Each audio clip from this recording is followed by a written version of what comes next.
Então, boa noite a todos. Vamos dar início ao nosso encontro de hoje. E assim, serenando os nossos corações, buscando entrar em conexão com Deus, com Jesus, com o nosso querido Pai João, que é o dirigente espiritual do CELF, Centro Espírita União e Fraternidade, nos ligando aos nossos mentores amigos, ao nosso mentor individual, esse companheiro querido a quem carinhosamente chamamos de anjo da guarda, que está sempre ao nosso lado, nos orientando.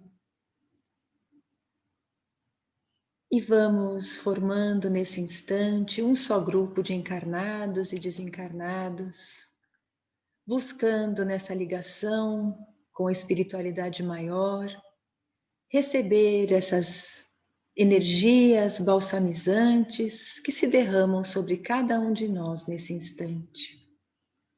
E nessa união de corações, na união de propósito de hoje aqui, refletirmos sobre os ensinamentos do Evangelho de Jesus, nós vamos rogando ao Mestre querido que fortaleça as nossas mentes para que tenhamos lucidez de compreendermos a sua mensagem e a coragem de colocarmos em prática esses ensinamentos. Que possamos realmente trilharmos no caminho do bem, com muita coragem, perseverança, equilíbrio, na certeza absoluta de que Jesus está ao nosso lado, nos fortalecendo, nos amparando, nos guiando e nos consolando. E que nessa noite possamos também estarmos envoltos pelas vibrações amorosas da Mãe Santíssima. Esse Espírito divino que com seu amor imenso abraça toda a humanidade, fortalecendo os nossos corações ainda tão infantis, tão presos às ilusões. Que esse encontro de hoje, Senhor, possa beneficiar a todos nós e a todos aqueles que tiverem a oportunidade de ouvi-lo. Em nome de Deus, em nome de Jesus, dos benfeitores amigos, vamos envolvendo Mário para que ele possa nos conduzir na reflexão de hoje. Que assim seja. Graças a Deus. Boa noite. Hoje vamos aprender um pouquinho com Mateus, uma vivência dele, muito comum acontecer com todos nós. É bem consoladora e também ajuda a despertar algumas decisões adormecidas em nós. Mateus também era conhecido por Levi e era um cobrador de impostos. Ele era um cobrador de impostos na alfândega, porque haviam cobradores de impostos de pescadores, de comerciantes, de carpinteiros. Ele era na alfândega, que era uma parte mais nobre, né? Os cobradores de impostos tinham por objetivo chegar à alfândega e cobrar impostos lá, porque os valores eram maiores e, evidentemente, eles faziam muito mais caixa, faziam muito mais retirada através da cobrança de impostos na alfândega. Mateus, ele tinha um porte muito elegante, né? Talvez por frequentar esses ambientes de alfândega, os ambientes com os romanos ou com a cúpula entre os hebreus. Então ele tinha um porte chamava bastante a atenção a elegância dele. Geralmente ele estava de túnica branca e não sei como chama aquela peça vermelha que caía sobre o braço, passava pelo pescoço e caía Então, isso dava um ar, assim, de uma pessoa muito requintada, muito elegante, muito intelectualizada, e que de fato era. E Levi, ou Mateus, né? Ora vou falar um, ora vou falar outro, porque a mudança de um para outro é importante, e talvez seja o centro do que vamos falar hoje. Ele, ele tinha muita vontade de crescer, de prosperar, né, financeiramente. Esse objetivo ele conseguia. E um dos hobbies dele era comprar joias, né? Pulseiras, colares, anéis. Ele tinha paixão por isso.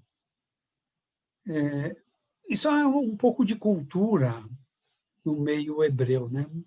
Se olharmos no mundo atual, nós vamos ver que os judeus de uma classe econômica maior, eles têm muito investimento em joias e muito investimento em ouro também, né? Isso vem desde aquela época, porque como eles se movimentavam de uma região para outra, por perseguição ou por outras razões, então eles acumulavam riquezas em joias e em ouro, que era mais fácil mudar de uma região para outra. Então, Mateus, ou melhor, Levi era, né? Mateus foi depois. Levi era grande comprador de joias. E uma tarde, ele se preparou para a reunião que teria com Jesus e os outros 11 apóstolos naquela noite, e se preparou, saiu de casa para a reunião. Saiu a passos largos, e eles viviam naquela época em Betsaida, que era uma cidade perto do mar da Galileia. E Betsaida ficou uma cidade insuportável, cheio de gente que vinha para a cidade querendo conhecer Jesus, o tal carpinteiro que fazia milagres, o tal carpinteiro que curava endemoniados. Então a cidade vivia com um fluxo muito grande de pessoas, e ele saiu e, evidentemente, as ruas estavam cheias de pessoas vindas dos diferentes lugares, das diferentes regiões, e ele foi se desviando e andando, e de repente ele escutou: Levi, Levi.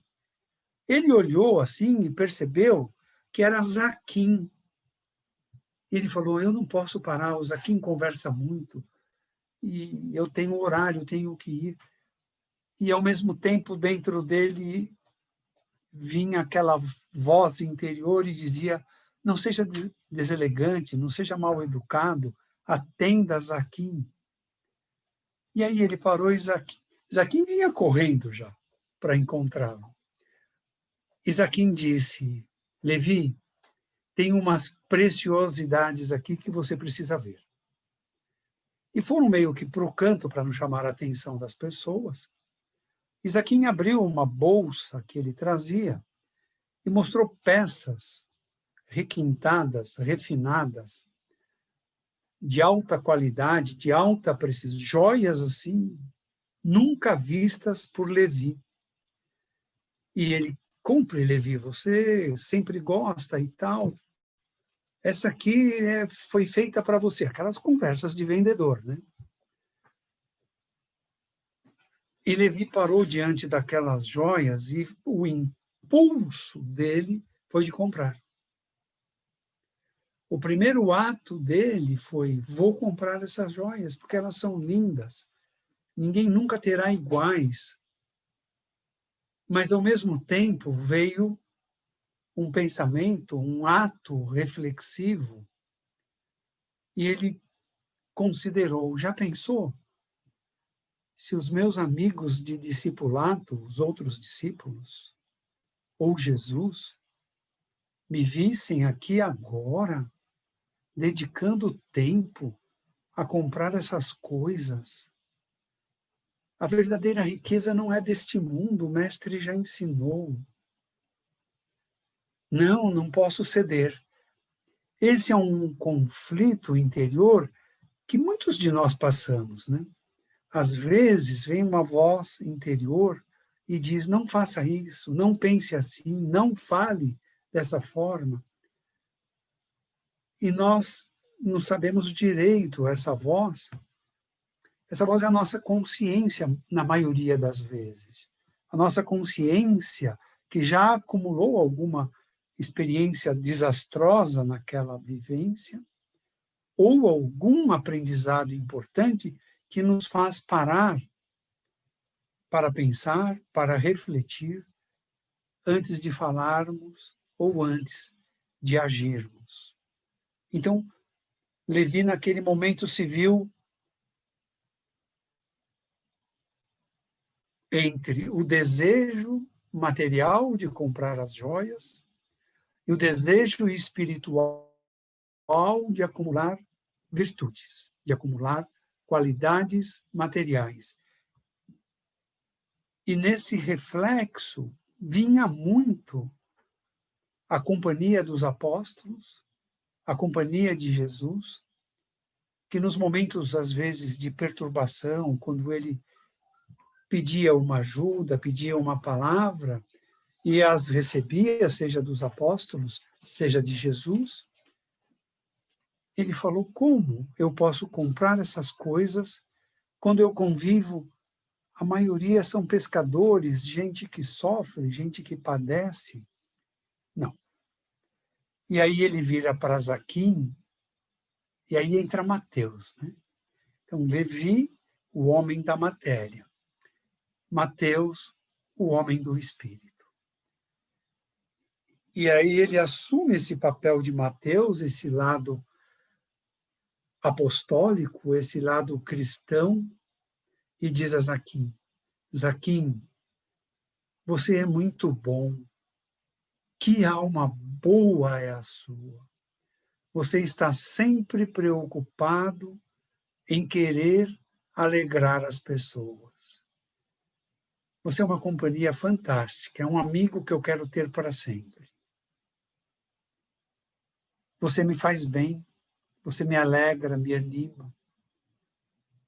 Mas agora, Zaquim, você precisa de estudos, de uma escola repleta de estudos para despertar em você outros valores, para que você continue fazendo o bem, para que você faça cada vez mais o bem.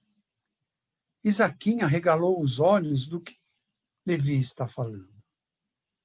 Mas quem falava naquele momento era Mateus, o discípulo, o trabalhador de Jesus, o aluno de Jesus, que via potencial em Zaquim para ser mais um a trabalhar na seara de Jesus.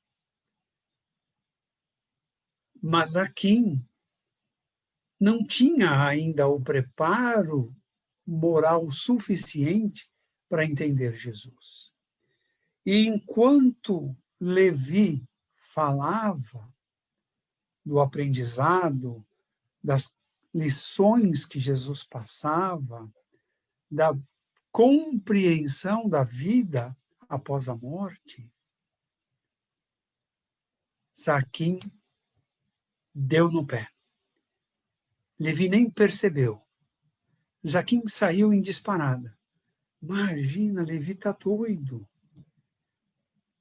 Nunca que eu vou querer ouvir esse Jesus.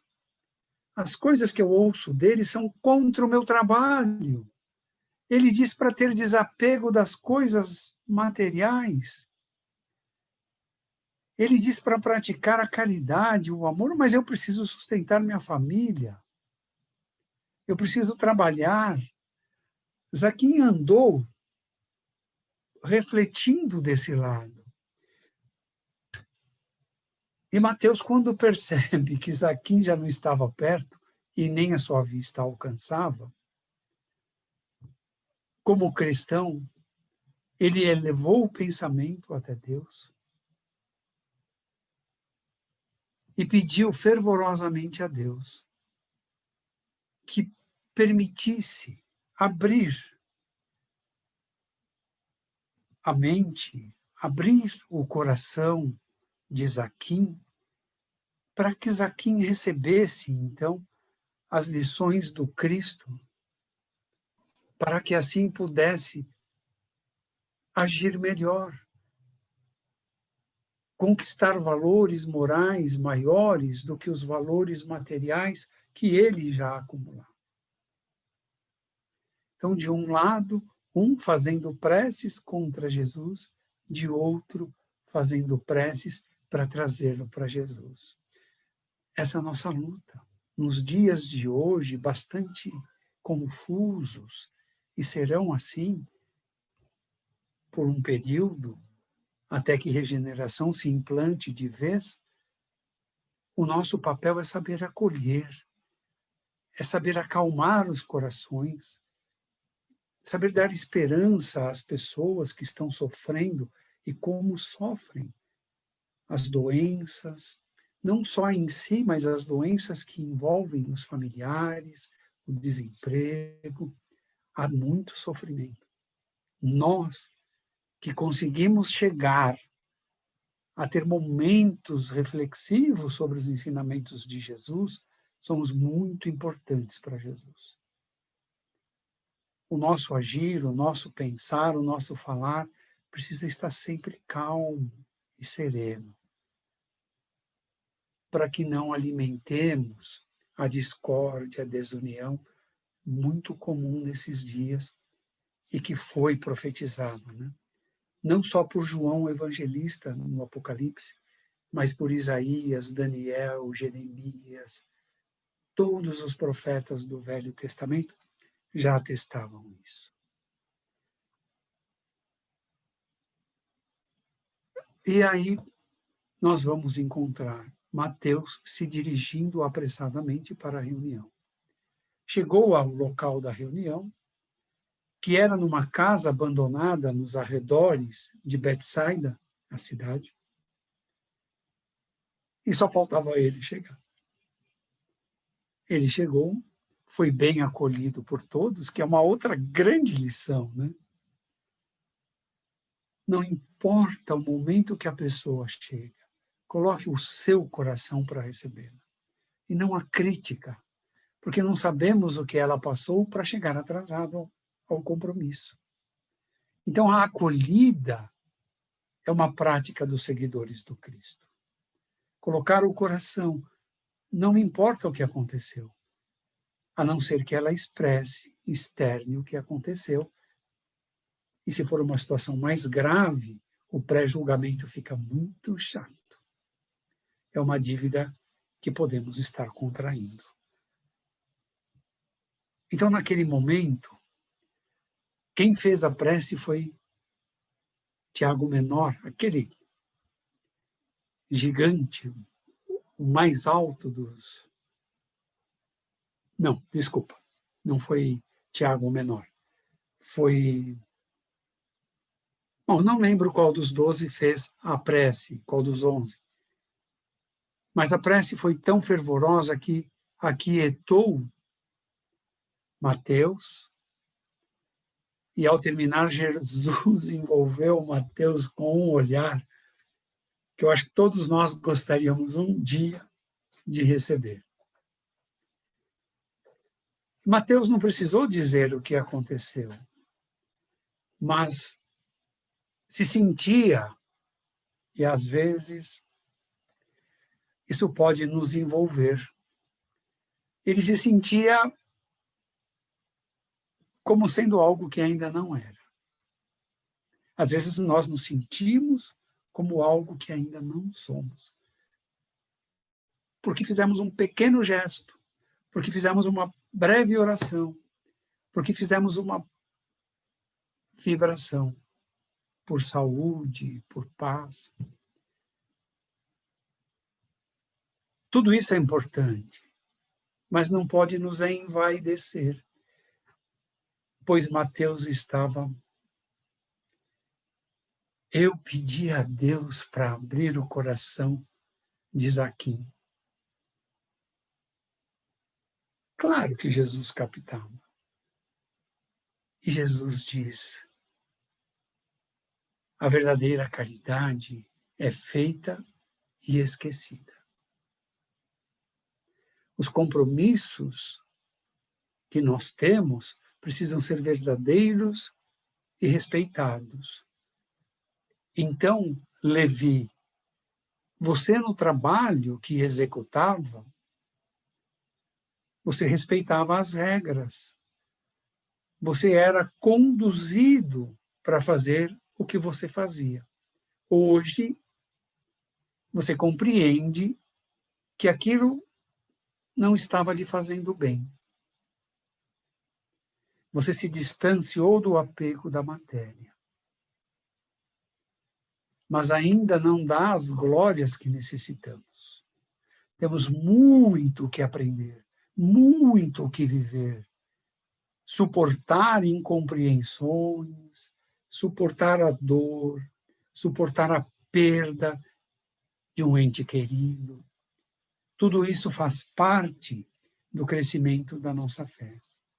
Nós precisamos ser sinceros com aquilo que fazemos.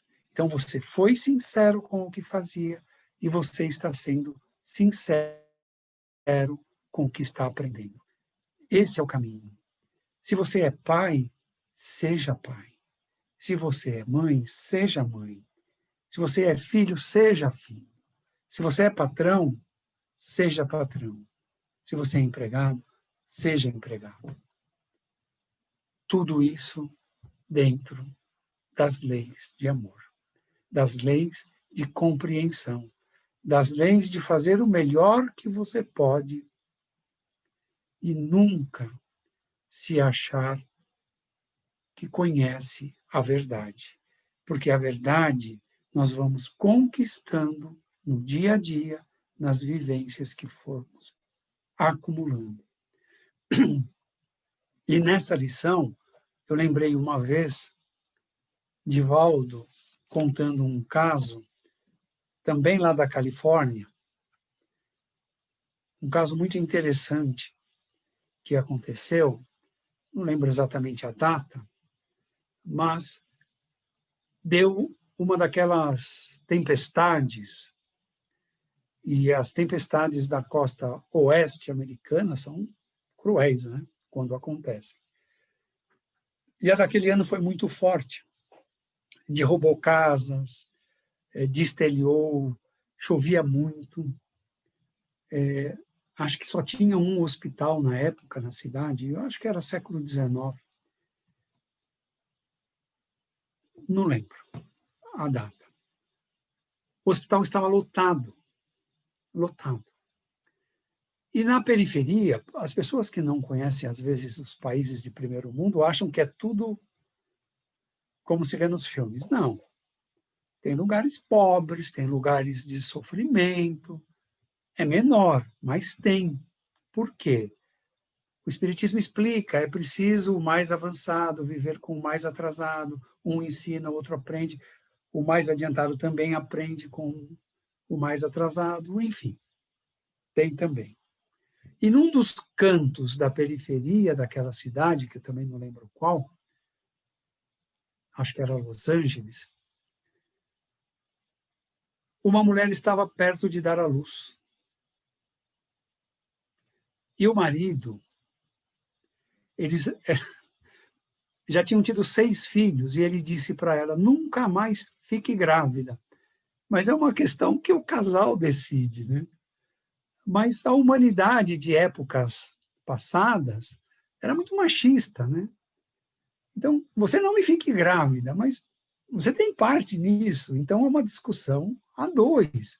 Felizmente, a humanidade avançou e hoje é pouco comum existir homens assim, mas ainda existem. Pois a mulher engravidou. Ele falou, vou sair de casa, não dá para nós 8 comermos, agora seremos em 9, não sei o quê. E ela sorria. Claro que ela era um espírito diferente, um espírito abnegado, sabendo que precisava trazer ao mundo mais uma alma. E aquele homem só compreendia o lado financeiro, o lado do bem-estar da comunidade. Pois chegou a hora do parto, a mulher mal se alimentava, todos, ela e os 6 filhos, e mais esse que estava para nascer. Uma vizinha viu o desespero e ligou, desesperada. Ela absorveu aquele desespero. E ligou para o hospital. A atendente, que já estava trabalhando há 24 horas,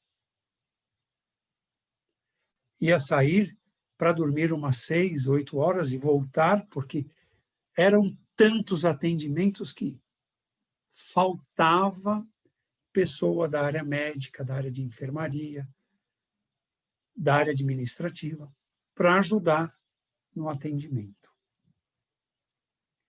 A mocinha atendeu e falou, traga aqui. Não, mas nós não temos carro, nós somos pobres, moramos no bairro tal.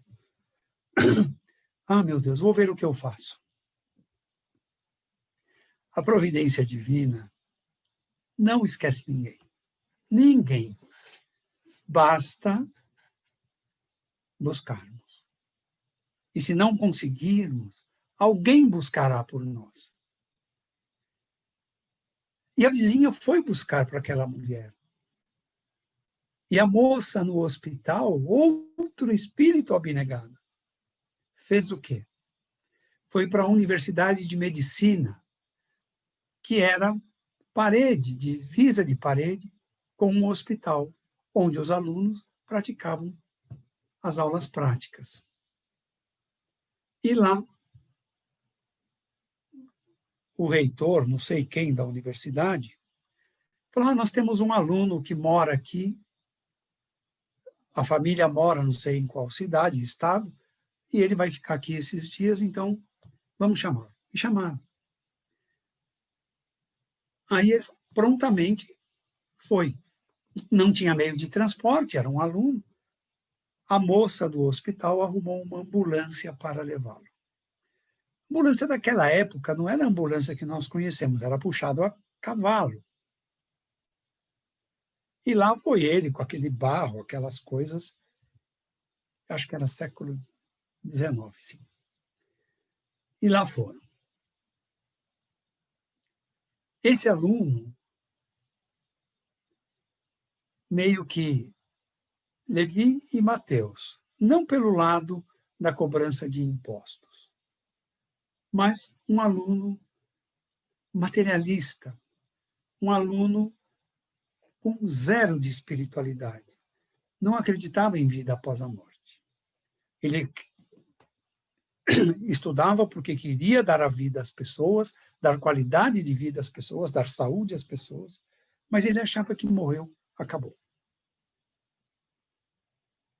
E ele foi até aquele lugar distante e muito pobre. Chegou lá, o desespero, porque a mulher meio que agonizava, fraca,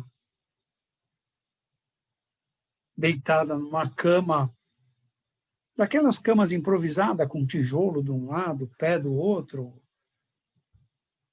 Uma situação de pobreza muito extrema. E ele foi se virando com os medicamentos. E o parto estava difícil de fazer. Ora porque a mulher não tinha força, ora porque a criança não conseguia sair. A cabeça estava no nascedouro, mas... E ele se esforçou, lembrou das aulas e se concentrou e conseguiu tirar a criança. Mas, no final, outro problema que ela não saía. A criança nasceu com um dos pés mal formado, virado para trás. Naquela época, não existia na ortopedia conhecimento científico para fazer uma cirurgia e colocar o pé do lado certo. Ele tirou a criança magra, a mãe magérrima, e falou, vou dar uma injeção.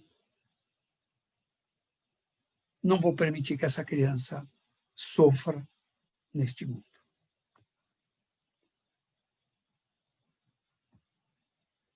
E preparou o medicamento que pudesse matar a criança. Quando ele foi aplicar, aquela situação de Levi, mas se eu comprar as joias, eu vou estar me apegando aos bens da terra, e eu estou buscando os bens do céu. Na hora de aplicar ele, mas eu serei um assassino.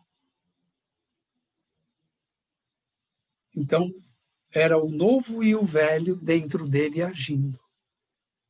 Não, mas a eutanásia é permitido na medicina, e é um caso grave. Aí o outro pensamento, não é um caso grave. É um caso que eu não tenho responsabilidade. Quem tem que criá-lo é a mãe, não eu. Então, eu também não posso aplicar essa injeção. Jogou a injeção com a agulha, com a seringa, tudo dentro da sua pasta de médico. Chamou a vizinha, falou, olha, o bebê já nasceu, a senhora pode limpá-lo, o cordão umbilical já foi cortado, está tudo certo, só precisa de uma boa limpeza, ele está bem, já olhei ouvidos, nariz, aqueles preceitos básicos do parto. E foi embora. Foi embora, se formou médico,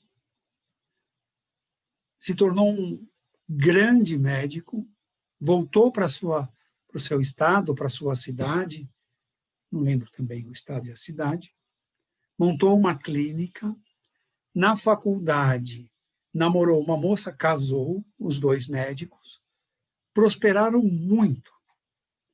Ela já vinha de uma família de altas posses e ficaram com mais posses ainda do que os pais dela. Tiveram uma filha linda, deram a melhor educação que poderiam. E essa filha foi estudar na mesma faculdade de medicina que os pais estudaram. Ela buscou uma outra especialização. A filha casou, passado o tempo, e teve uma filha, que era a paixão desse médico que poderia ter cometido a tal da eutanásia. A vida dele era neta. Tudo que ele fazia era para a neta, com a neta, pela neta. E a menina, já com 5, 6 anos de idade, foi acometida de uma febre que ele não conseguia diagnosticar. Nem a avó, nem a mãe e nem o pai da menina. 4 médicos não conseguiam diagnosticar.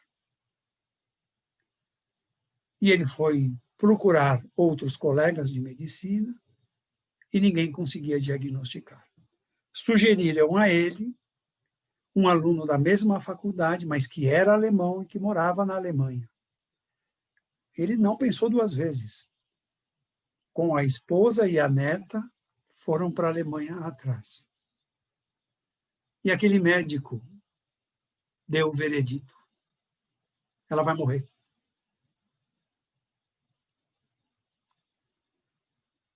Como ele era um homem materialista, o ela vai morrer deveria cair com naturalidade. Mas, como era a netinha amada, o mundo dele, não, ela não poderia morrer. Não, doutor, ela não pode morrer. Mas a medicina de hoje não tem conhecimento para essa doença. E deu o nome da doença. É uma doença que começa com a febre, vai doer uma articulação, vai doer outra articulação e mais outra, e a febre aumenta, e a febre abaixa, e muda de articulação para doer, e será assim. Mas, lá nos Estados Unidos, tem um médico que é o maior estudioso desse assunto hoje na Terra. Não há ninguém que conheça o que ele conhece. Inclusive, ele está dando aula na Universidade de Medicina.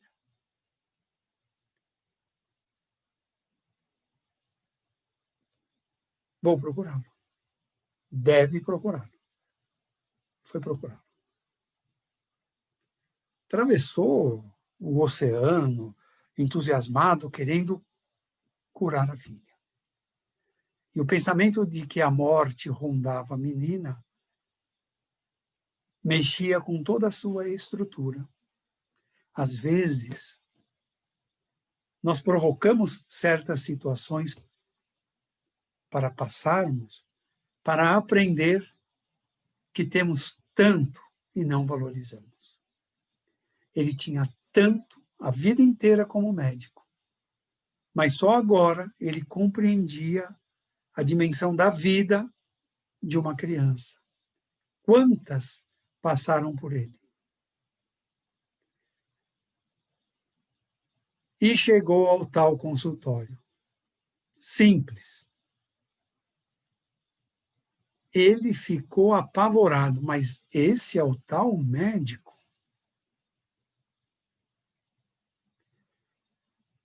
Há alguns médicos com obras filantrópicas, né, que atendem pessoas carentes e é um dia, 2 dias da semana e cuidam delas. E aquele consultório estava repleto de gente humilde, simples. Apavorou aquele avô, aquela avó, e a criança ardendo em febre. E o tal médico o recebeu. Sentaram na cadeira e ele perguntando, essa doença, ainda não tinha nome a doença, não sei nem se tem, ou se foi erradicada. Eu não garanto nada, mas eu tenho um método de cura para essa doença. E o médico, depois de conversarem, falou, vamos levá-la para outra sala que eu vou iniciar agora o tratamento com ela. Tinha dificuldade para levantar da mesa. E o avô ficou mais apavorado. Mas que médico é esse que eu trouxe a minha neta? Mas o desespero, na hora do desespero, até curandeiro, né?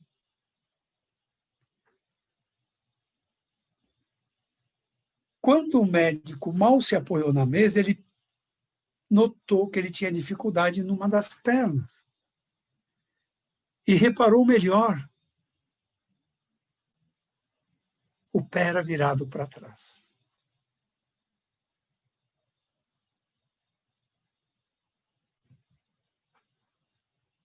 O coração dele queria parar naquela hora.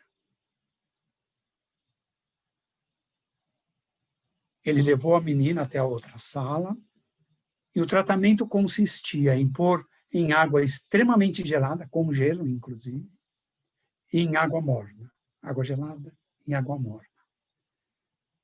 O médico pediu para ficar sozinho com a menina e ele voltou. Ele viu a janela aberta e olhou para o céu.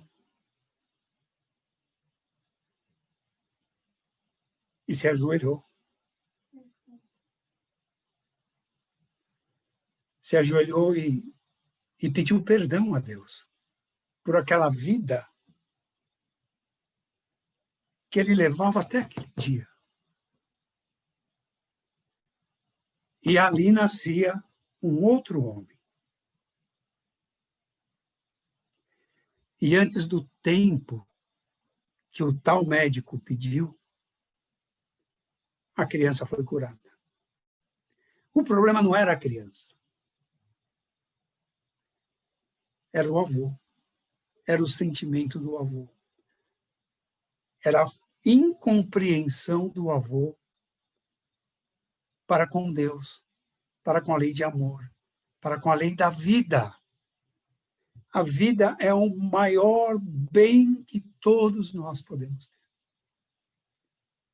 Todos somos ricos por ter a vida.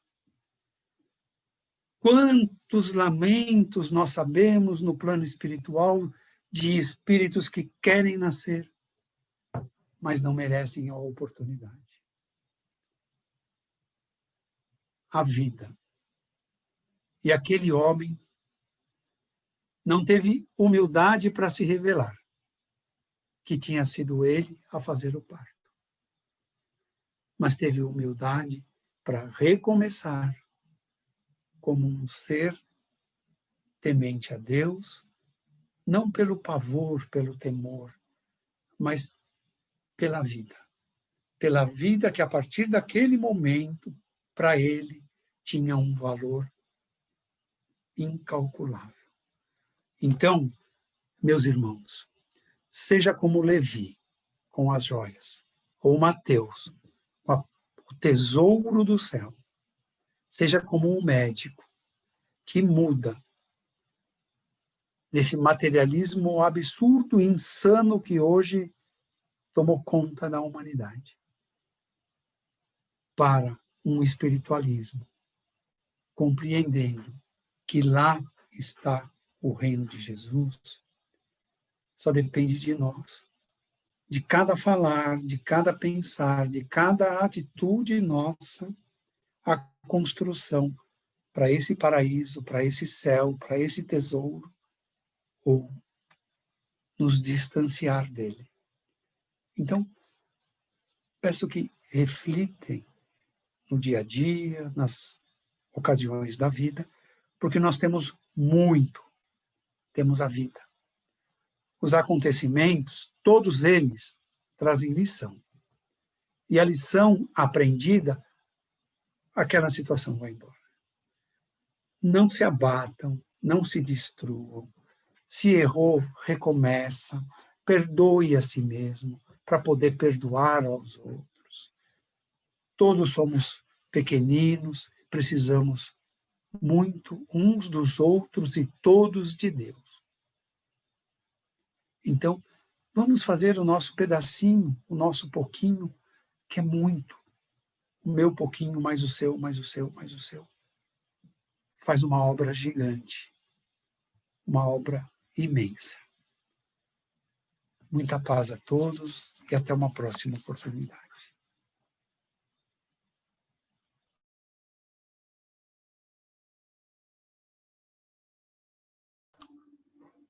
Alguém gostaria de fazer alguma pergunta?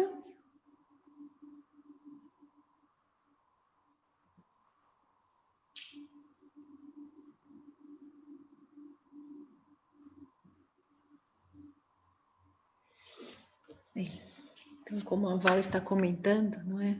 Que nós vivemos essa dualidade e a importância de nós reconhecermos e recomeçarmos. E esse ensinamento que o Mário trouxe do Levi Mateus, que nós todos somos um pouquinho Levi Mateus, mais uma vez mostra a sabedoria divina e essa pedagogia do amor de Jesus que trouxe que escolheu como seus seguidores diretos, aqueles que iriam propagar os seus ensinamentos, homens comuns como a gente, que mesmo estando ao lado dele, ouvindo diariamente, reouvindo, não é, os seus ensinamentos, quanta luta interna para substituir, deixar de lado, não é, aqueles conceitos ainda tão arraigados que nós trazemos das nossas existências anteriores e confrontando com essa verdade, quanta dificuldade ainda nós temos em tomarmos as decisões mais acertadas.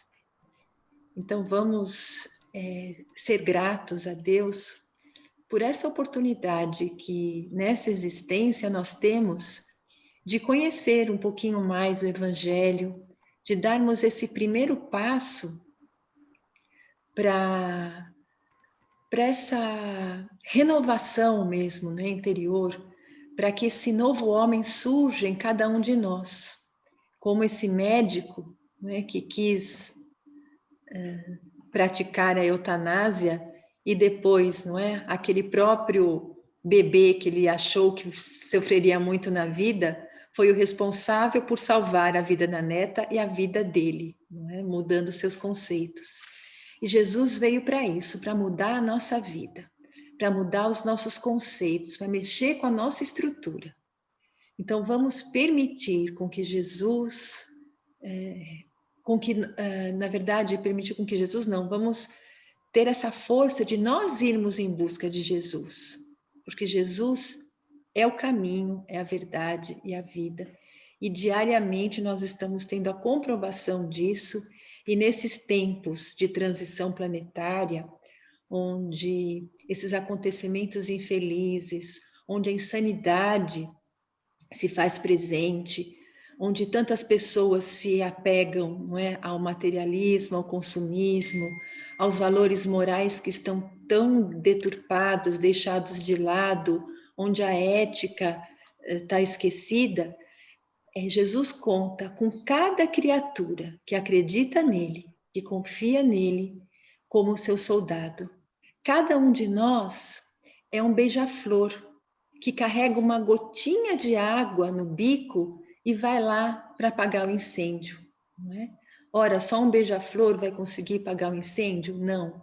Vários vão conseguir, se for uma quantidade grande, talvez pelo menos uma partezinha. Mas o importante é a gente fazer a nossa parte e acreditar que todos nós temos uma palavra boa, temos algo de bom para fazer. Porque alguém vai poder escutar, não o Mário, mas vai escutar Ulisses, vai escutar o Sinésio, vai escutar o Wagner. Então, cada um de nós, não é? Deus se revela como? Nós vamos pedir ajuda e a ajuda vai vir assim, pum, num passe de mágica?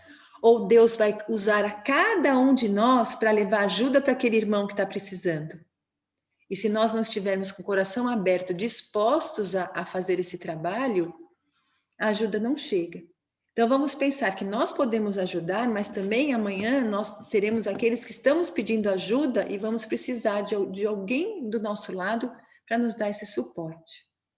Então vamos ter essa força, não é? Essa coragem de fazer, de recomeçar e não a culpa de reconhecer que o Levi ainda está muito vivo dentro de nós, mas é ter essa felicidade de já conseguir perceber que para que o Mateus nasça, nós precisamos conhecer o Levi, conhecer e amar. Falou, bom, até hoje você foi assim, mas agora nós vamos conseguir mudar pelo autoconhecimento e realizar essa autotransformação. E o Evangelho é esse instrumento de autotransformação para todos nós. Então, que tenhamos uma semana de reflexão, de fortalecimento, de estudo, de oração, para que possamos continuar contando, não é, com o amparo de todos esses benfeitores queridos. Que Jesus continue sendo, para cada um de nós, esse modelo, esse guia da humanidade. Que nós possamos cada vez mais aprender a compreender Jesus, a amar Jesus e a aceitar Jesus. E assim, conforme nós vamos amando, aceitando, a nossa fé vai crescendo, vai se tornando mais robusta e nós, confiantes na providência divina, vamos nos realizando e realizando essa tarefa maravilhosa que é da nossa evolução, que é esse autoconhecimento, é a transformação dos nossos sentimentos, das nossas emoções, adquirindo esses valores positivos, essas potencialidades divinas que temos em nós. Nós te agradecemos, Pai, pela existência que temos, pela oportunidade de crescimento, que tenhamos a força de superarmos as dificuldades, os desafios, porque temos a certeza que somos capazes, porque se o Senhor permitiu isso, é porque Ele confia em cada um de nós. Que possamos nos fortalecer no bem e que Jesus aceite nesse instante a nossa vibração de amor, para que esses nossos fluidos possam envolver a nossa humanidade, envolvendo em saúde os doentes, em força, em equilíbrio e em fé os desesperados, os desesperançados, os aflitos. Vibrando esperança àqueles que têm o suicídio em mente, para que eles tenham a coragem de enfrentar as vicissitudes, vibrando para que todos nós possamos deixar o Evangelho florescer em nossos corações e assim as famílias possam se unir, se amar, se respeitar e a humanidade possa aprender a ter mais fraternidade. Que Jesus fortaleça cada um de nós, que nossos lares estejam envoltos nessa cúpula luminosa, que os benfeitores queridos, que Maria Santíssima possa abraçar a cada um que estiver agora aqui ao vivo, ou todos aqueles que forem ouvir essa mensagem, que sintam, que se conectem com Maria, sentindo o amor imenso dessa que chamamos de Mãe Santíssima, que nesse instante derrama as suas bênçãos para que nós também possamos aprender a amar. E em nome de Deus e de Jesus, nós encerramos o encontro desta semana. Que assim seja. Boa noite a todos. Uma semana de muita Obrigada. paz. Até a semana. Beijo no coração.